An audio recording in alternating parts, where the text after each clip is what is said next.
Pozdravljeni v avtomobilnosti. Danes se gremo voziti. Naša današnja naloga je, da preverimo nekaj, kar smo vam obljubili v prvi jesenski avtomobilnosti. Namreč, da ima novi Mercedes CLA enormno nizko porabo. Po podatkih WLTP lahko ta avto namreč prevozi skoraj 800 km z enim polnjenjem baterije. No pa tudi po realnih podatkih, teh, ki smo jih mi izmerili na našem normnem krogu, lahko po zaslugi povprečne porabe 13,5 kWh na 100 prevoženih kilometrov prevozimo rekordnih 630 km. Ampak če upoštevamo ta podatek, potem nekako zanemarimo tisto glavno prednost tega avtomobila. Namreč, ta avtomobil je tipično nemški avtomobil. Zato, ker ima najvišjo hitrost omejeno na 210 km/h in zelo hitro polnjenje ima. Po tovarniških podatkih bi ta največja moč morala znašati 320 kW, ko smo ga tukaj priklopili, pa je polnilnica pokazala celo 339 kW. Ampak danes se ne bomo šli voziti po nemških avtocestah z 210 km/h, ampak vozili se bomo po slovenskih avtocestah. Današnji cilj je, da prevozimo kar 500 km po avtocesti.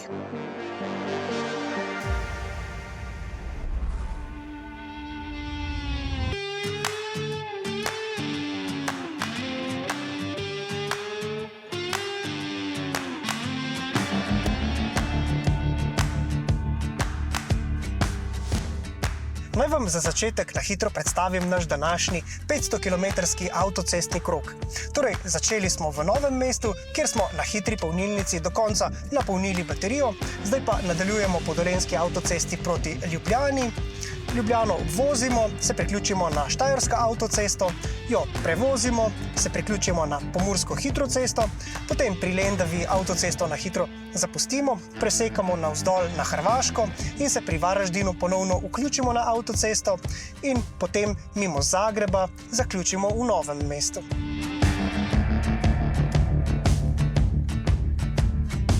Verjetno pa ste že opazili, da smo na pot odšli z dvema Mercedesoma. Prvi CLA, ki ga vozim jaz, ima le dvokolesni pogon, na zadnji kolesni par je gnan. No, Miha pa sedi v avtomobilu, ki ima štirikolesni pogon.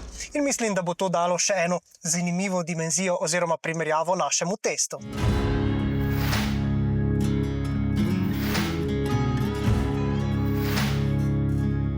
Na tej poti ne bomo samo avtocestno varčevali, ampak se bomo vozili po omejitvah. Torej, kjer je omejitev 130, se bomo vozili 130 km/h in seveda tudi glede na ostale omejitve temu primerno. No, pri tem nam bo pomagal Mercedesov pametni prediktivni tempomat, ki samodejno uravnava hitrost glede na omejitve oziroma zaznane prometne znake in pa tudi glede na ovinek. Ampak pri tem moram poudariti, da Mercedesov tempomat deluje precej bolje kot recimo tisti kitajski, ki na avtocesti zmanjšujejo hitrost povsem po nepotrebnem. Če je ovinek torej možno prevoziti s hitrostjo 130 km/h, ga bo Mercedes s to hitrostjo tudi prevozil. In kaj nam omogoča to nadpovprečno rekordno učinkovitost? V prvi vrsti ugodna aerodinamika. Vemo, da je zračni upor eden največjih sovražnikov električnih avtomobilov, ko se vozimo po avtocesti. No in v tem primeru lahko ponovno ugotovimo, da je naš Robert Lešnik s svojo ekipo ponovno opravil odlično delo. Namreč, količnik zračnega upora pri novem CLA znaša zgolj 0,21.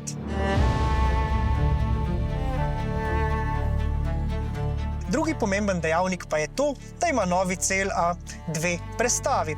Prvo imamo seveda takrat, ko potrebujemo več navora za kakšna močnejša speljevanja, drugo pa za višje hitrosti. In kdaj se to prestavljanje zgodi? Zgodi se nekje v območju hitrosti med 70 in 110 km/h, ampak tega prestavljanja pravzaprav, če ne boste izjemno pozorni, nikakor ne boste zaznali. Zaznali ga boste samo v primeru blagega pospeševanja, takrat, ko boste imeli glasbo stišano, takrat boste videli, da avto za kakšno desetinko izgubi svojo moč, oziroma lahko boste videli to na zaslonu pred voznikom, ko ta prikaz porabe energije za hip pade na ničlo. Luka, se pravi, sva na dobri polovici v Lendavskih goricah, se pravi 267 prevoženih kilometrov, meni kaže poraba 14,5. Tudi pri mojem avtomobilu je povsem enako, 14,5 kWh in na dobri polovici poti imava še 55% napolnjenosti baterije, kar pomeni, da 500-tica tokrat očitno ni ogrožena. Ampak kar bode v oči je, da povprečna hitrost niti približno ni blizu 130. In jaz mislim, da bo ta podatek danes popolnoma nedosegljiv, 130 lahko kar pozabimo. To mogoče bo drugič morala iti kam, recimo bolj na zahod, recimo proti dol, proti morju, da bi imeli više hitrosti, ampak mislim, da tudi tam ne bi imeli 130. Glede na tehnične značilnosti tega avtomobila je moj predlog, da ga preizkusimo pri 200 km/h, torej na nemškem avtobanu. Tisto bo pa res pravi test. Je pa še to zelo zanimivo, da sta praktično štirikolesno gnan in pa zadnji pogon dejansko praktično identična, kar se tiče te porabe, tako da v bistvu to je pa tudi dober podatek, ne? Drži, tokrat očitno štirikolesni pogon ne vpliva popolnoma nič. Tokrat sta povsem izenačena. No, ampak zdaj je čas, da gremo od teh čudovitih vinorodnih gričev nazaj v mestno središče, v München. Tam si zdaj poglejmo nekaj novih avtomobilskih znamk, ne samo iz Kitajske, za katero obstaja zelo veliko možnosti, da bodo slej ko prej pripeljale tudi v Evropo in v Slovenijo. Že takoj, ko smo vstopili na sejmišče, je postalo jasno, zakaj je spletna stran IAA Mobility na voljo v nemškem, angleškem in kitajskem jeziku. Spoznajmo torej zdaj nekaj najobetavnejših kitajskih imen.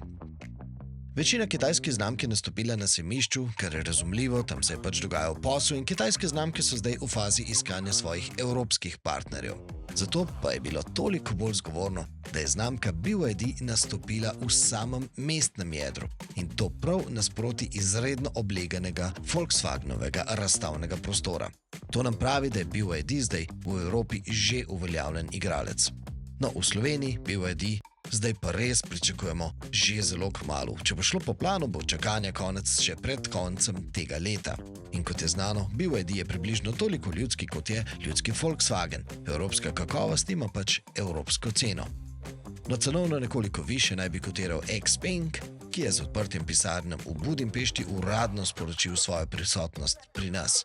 Ampak občutek nam pravi, da to znamko čaka še kar nekaj dela, preden si bo pridobila zaupanje Slovencev, slovenskih trgovcev in slovenskih kupcev. XPeng, ki je sicer zanimiv, ker se je dogovoril za proizvodnjo svojih avtomobilov v Gradcu. Magna Steyr, ki zaposluje tudi veliko slovenskih Štajercev, pa bo pomagala pri izogibanju carinam tudi kitajski državni družbi GAC. V Gradcu bodo zanjo izdelovali električni družinski SUV, nosil bo znamko Aion, obljubljajo pa nepremijsko ceno. Se je pa ta preplet kitajskih znamk ter evropskega razvoja in proizvodne nasploh čutil pri kitajski znamki Changan, ki jo prav tako lahko kmalu pričakujemo v Sloveniji. No, pri Changanu je bilo vzdušje povsem britansko in to bo očitno v prihodnjih letih ključnega pomena. The next generation drive unit, slightly higher output than what's currently in the rear drive unit, it's 230 kilowatts. It's higher efficiency, and we've done work in the UK to try and improve the efficiency of this, try and get rid of the losses in the gear drive systems, try and use low viscosity oils in it as well, just to try and make it as efficient as we can get. The trick is we have a segmented rotor. With a segmented rotor, this is smoothed out, so you have better sort of low speed creep kind of performance. E-machine speeds are starting to go up and up, and the idea is that if you have a higher speed e-machine, you can make it smaller, and if it's smaller, it's lighter. So there is a big industry trend of using higher speeds. Now, development-wise, we are pushing those speeds up even further. We are working on the next generation of this as well at the UK site. So that's how we work at the UK. We are maybe a generation or two ahead of what is currently in production. We've done quite a lot of localization with mainly the chassis, steering, also the steering tune. The infotainment system, we made some changes to make it more accessible to the customer, less things hidden in menus than before. The ADAS system has been adjusted, the infotainment system has been adjusted, the feel of the car dynamically. So that, I think in the presentation you've seen the 150 changes from the base vehicle. So we've tried to make it to suit the European needs. It's not just a car from China, drop straight here. We have tuned it and it's different. Pokazala se je tudi luksuzna znamka, ki se imenuje ne Auto, ampak Aito. No, ta znamka ima v tem trenutku očitno več kot dovolj posla z bogatimi Arabci, da datuma vstopa v Evropo še sploh ni določila, jih pa ta zelo mika. Kot slišimo, se v Sloveniji kmalu obeta tudi vietnamska znamka Winfast, pozorni pa bodimo tudi na, pozor, turško znamko TOG. In zakaj znamka TOG obeta? Zato, ker so na zadnjem testu Euro NCAP-a prekosili vse evropske znamke.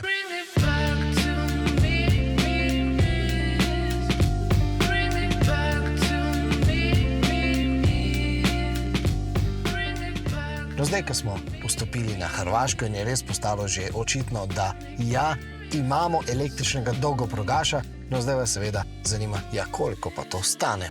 In zdaj seveda smo mi v zadregi, ker vam natančne cene spet ne moremo dati, napisati, povedati, zaradi nekih čudnih pravil v našem medijskem poslu. No, seveda strinjamo se z vami, da je cena ključnega pomena in zelo pomembna informacija, da bi jo dejansko morali navajati, ampak žal vam lahko povemo samo to, da cena tega Mercedesa ima seveda 5 cifr in da prva cifra je 5 v primeru tistega belega CLA-ja in pa 6 v primeru tega sivega, ki ima 4-kolesni pogon in pa večjo moč. No, seveda, ceno boste eni komentirali, da je seveda primerna, drugi boste rekli, da je to preveč. Oboji imate seveda prav, ampak vsi skupaj pa ste se zedinili glede cene novega Volkswagena T-Rocka. Ocenili ste, da je zelo, zelo zrasla. Zakaj je tako močno zrasla, smo vprašali kar člana uprave Volkswagena, Martina Sanderja.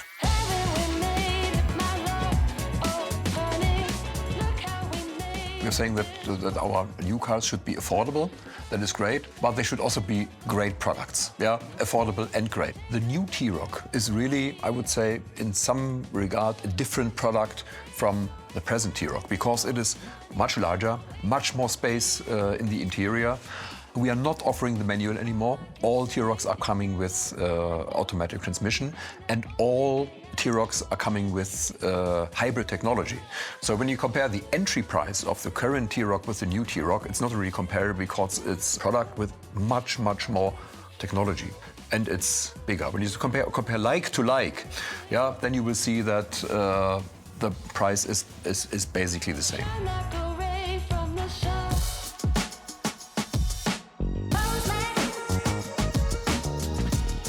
Tudi v München smo se odpeljali na elektriko, ampak že v prvem kadru vam bo jasno, da v tem primeru ne gre za popolnoma običajen električni avto. Ta avto namreč uporablja elektriko v tekočem agregatnem stanju. Odpravljam se do Münchna in tja se bom peljal na elektriko, ampak kot vidite, v ta električen avtomobil zdaj točim neosvinčen bencin. Zato, ker ta avtomobil bo svojo elektriko pridobil potem, ko mu bo zmanjkalo tiste zaloge v baterijah, kar direktno iz tega goriva. In seveda, zdaj bom do konca avtomobil napolnil z obema tipoma energije, potem pa bomo seveda vklopili potovalni računalnik in videli, ali pridemo do Münchna in nazaj s tem gorivom iz gorenjskega bencinskega servisa.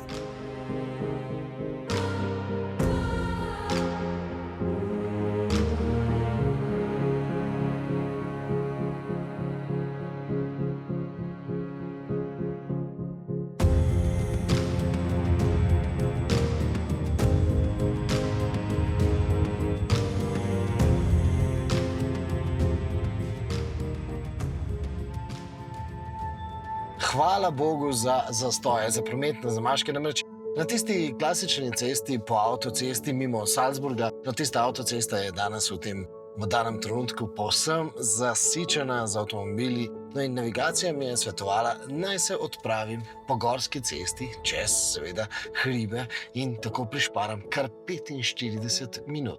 In zato pravim, hvala Bogu za zastoje, zato ker zdaj pa dejansko res uživam te čudovite tirolske razglede. In mislim tudi, da je zdaj prišel celo pravi trenutek za en lep fotopostanek.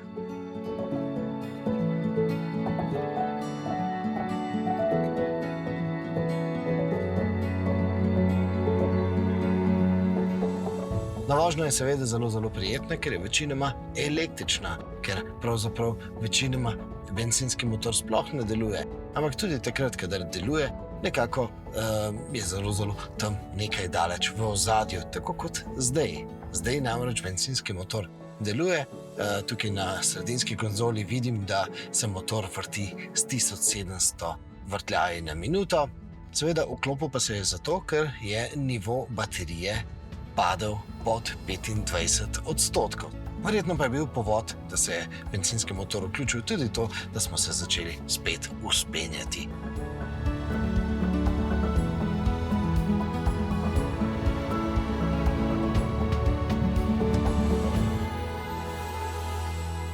No, pot čez Alpe je bila zagotovo zelo, zelo prijetna in slikovita in zabavna. Ampak mi pa zagotovo ni prihranila tistih obljubljenih 45 minut. Že zato ne, ker so se po tej poti v Nemčijo vračali praktično vsi nemški turisti. Ampak zdaj tukaj na meji med Avstrijo in Nemčijo sem spet v zastoju in v tem primeru pa vendarle lahko delno pohvalim delovanje asistenčnih sistemov. Načeloma delujejo kar v redu, ampak pretiravajo. Namreč sistem je zastavljen tako, da se prilagaja tudi poteku ceste, se pravi ovinkom. Ampak nevaren ovinek je za ta Leapmotor že skoraj da vsak ovinek in ta avtomobil kar preveč zavira. Predvidevamo, da je to storitev, ki jo dejansko lahko tam na Kitajskem enostavno popravijo, s tem, da svojim kupcem ponudijo kar kakšen update preko spleta. Ampak zdaj komaj čakam, da bomo na tej nemški avtocesti, ja, končno sem prišel v Nemčijo, lahko preizkusili tudi tisto, kar imamo tako zelo radi v Nemčiji.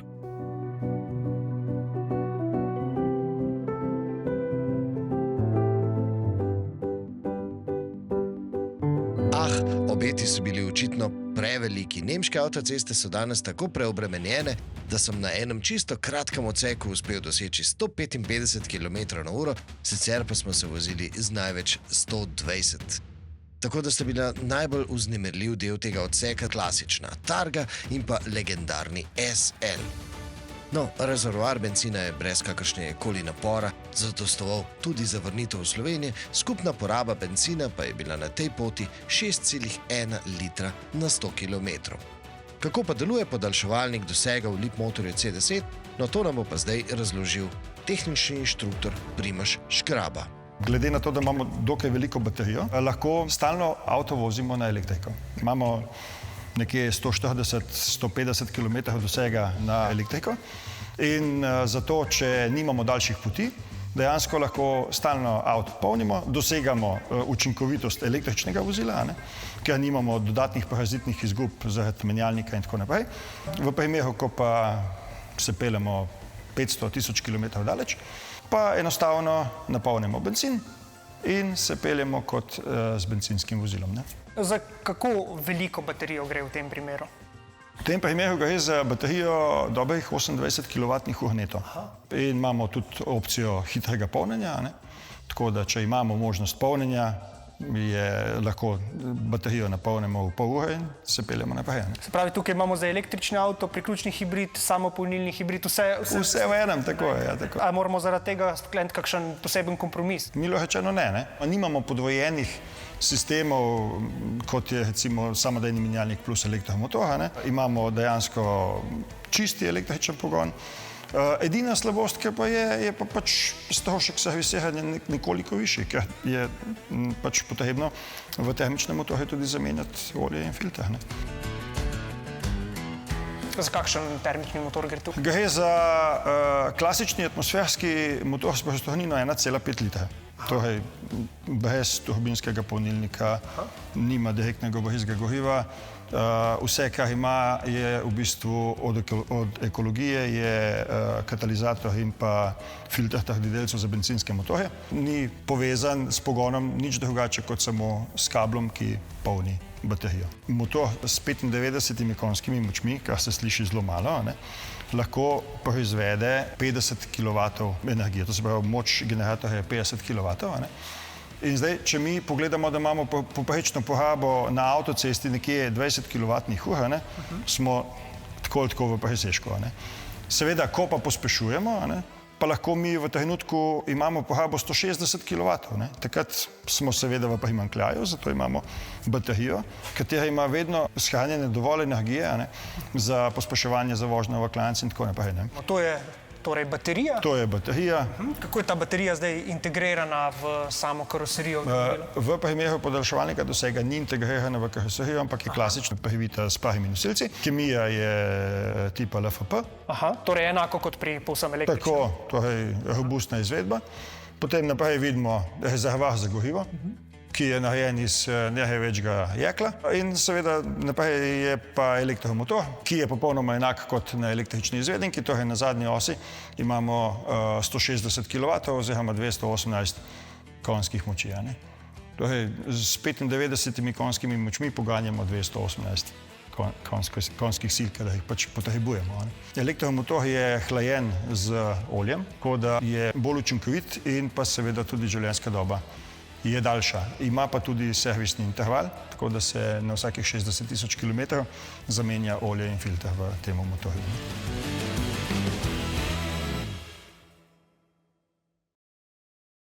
Stuck in the summer air, getting lost in the day, feels like an escape. Whisper me. Obljubili smo vam, da vam danes povemo več o senzacionalni napovedi, da v Ljubljano prihajajo samovozeči taksiji. Napovedani so za prihodnje leto, govorimo o znamkah Bike in Dongfeng. Poslušajmo torej, kakšen je poslovni načrt.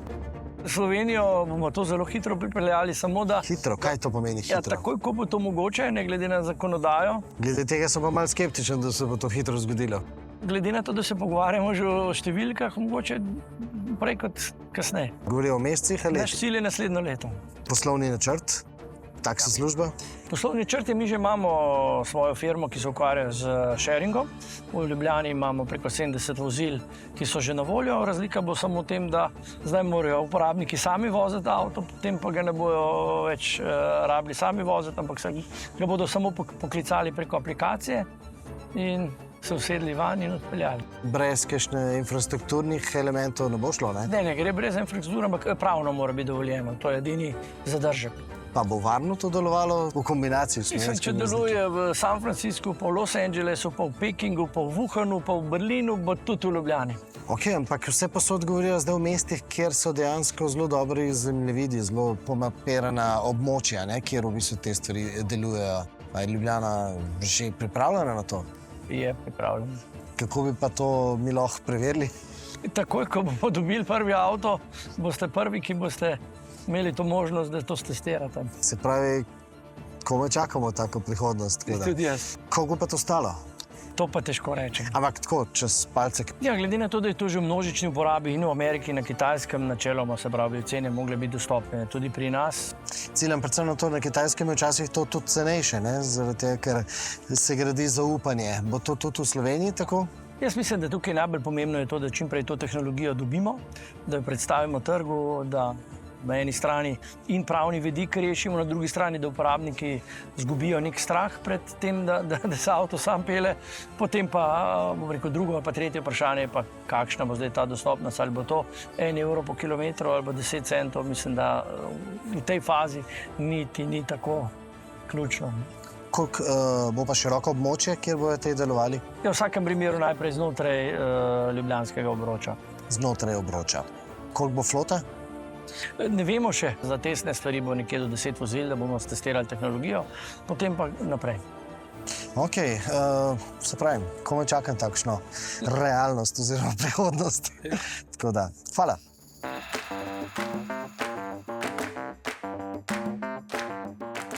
Čas je še za zadnji postanek na naši poti, nekje na 400 km smo, torej približno 100 km imamo še do cilja in glede na našo trenutno porabo, ta cilj nikakor ni ogrožen.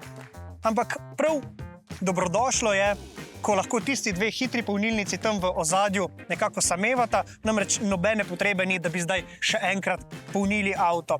Je pa res, da nam hrvaške avtoceste pri dvigovanju naše povprečne hitrosti nekako ne pomagajo, ker imajo tukaj predvsem zaradi na nekaterih mestih kar dotrajane asfaltne podlage, zelo radikalno omejene hitrosti, celo na 80 km/h. No, ampak kakorkoli, nadaljujemo z našo oddajo. Leapmotor C10 je sicer zelo udoben, ampak njegovo udobje se nikakor ne more kosati z udobjem, ki ga ponuja naslednji avto. Lahko mu rečemo prava eminenca udobja. Naj vas torej povabim k ogledu, ampak tokratni test bo pravzaprav risanka. Test Lexusa LM mi je spisal oziroma kar zrisal moj tamali sin. Medtem, ko sva se s tem avtomobilom vozila iz Ljubljane v Celje. Naj vam pokažem njegovo risarsko delovno okolje, njegov atelje. No, sedel je na tem udobnem fotelu, potegnil si je ven to letalsko mizico in na tem mestu je on med vožnjo risal. Pa naj vam pokažem, kaj je dejansko narisal. No, to so te nasloni za roke, na tem mestu je narisal ta telefon, s katerim upravljamo marsikatere funkcije v tem avtomobilu. Narisal je seveda tudi televizor, ki se spusti tukaj dol iz stropa. Na tem mestu recimo je poudaril, da ima ta avtomobil tudi iztegnen del za noge. Ampak tisto, kar je pa najbolj sedlo mi v oko na tem njegovem prospektu, na tej brošuri, je to, da je me slišal, ko sem med vožnjo komentiral, da je Lexus LM pravzaprav predstavnik Lexusovih gospodarskih vozil. No, vzemimo si čas, pa poglejmo, zakaj je LM pravzaprav vozilo za podjetja.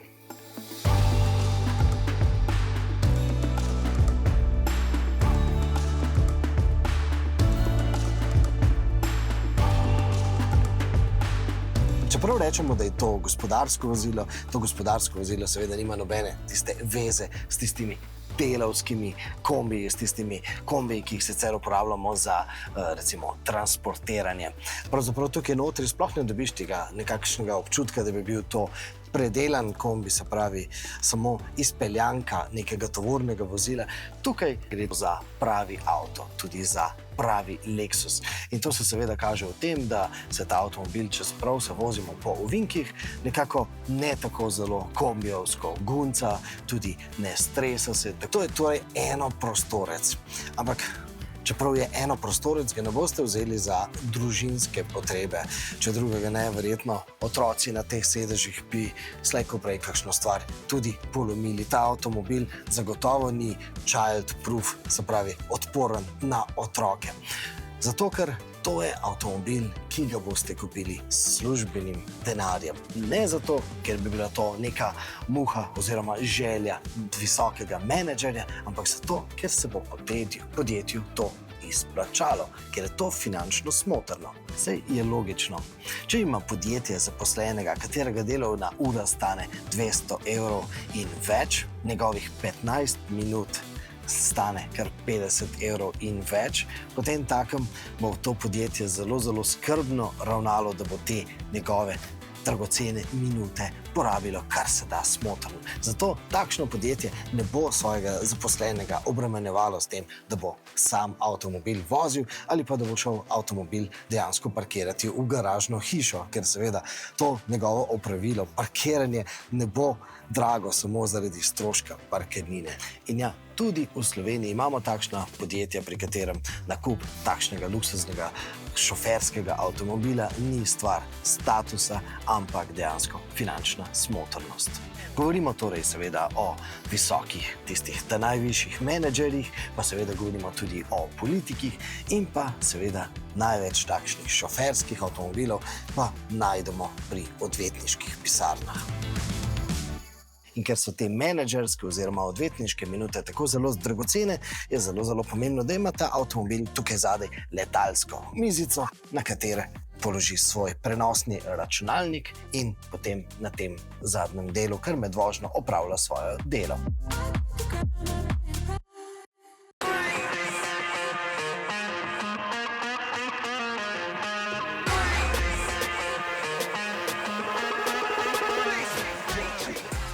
No, Luka, uspela pa so jih vendarle umazati, ne?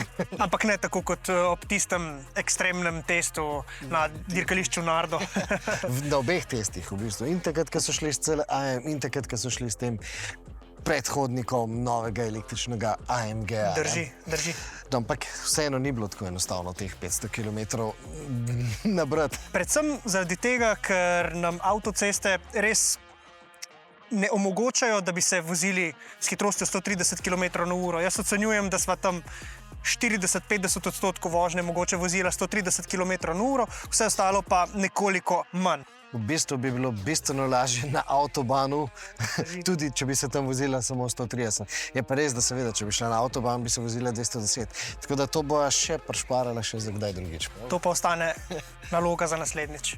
Je pa res, da moje osebno mnenje, glede na to, kako sem se vozil s tem avtomobilom, je, da je takšna vožnja pravzaprav temu avtomobilu malce, ne vem, kaj naj rečem, dolgčas. Res je škoda bi bilo, da bi ga vozili samo po avtocesti, podvozje, krmiljenje. Avto lahko zelo dobro začutiš in mislim, da mu delamo krivico, ker smo ga tokrat vozili samo po avtocesti. Strinjam se, ko sem ga čez vikend vozil dinamično po teh slovenskih ovinkih, tam se mi je zdel, da se je ta avtomobil zares dobro počutil. In tam sem bil prav presenečen, ker skupno sem imel še vedno porabo točno takšno, kot zdaj, danes. Se pravi, pod 15 kWh na 100 km. In jaz mislim, da je to dejansko tisti dosežek. Torej, nemški avto za nemški avtoban. Tako je. Zdaj, v naslednji oddaji bomo ponovili en tak road trip z električnim avtomobilom. No, in nauk tiste zgodbe je, da se slovenska elektroinfrastruktura žal še ne more kosati z italijansko. O tem torej več prihodnjič, do takrat pa vas seveda ponovno povabim, da se naročite na naše zgodbe, nas spremljate na spletnem portalu mmc.rtvslo.si in na naših družbenih omrežjih. Torej, srečno!